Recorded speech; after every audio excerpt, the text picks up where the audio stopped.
হামটি train গেল সবজি বাজারে। ও সবজি বাজারে গিয়ে বন্ধুদের দেখা পেল। কাকে দেখলো হামটি কাকে দেখলো।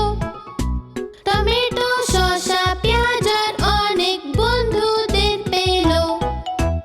বন্ধু টমেটো আমার ট্রেনে চলে এসো। চলো ঘুরে আসি সব বন্ধুদের নিয়ে। বন্ধু শসা বন্ধু মূলো এসো আমার ট্রেনে বসো।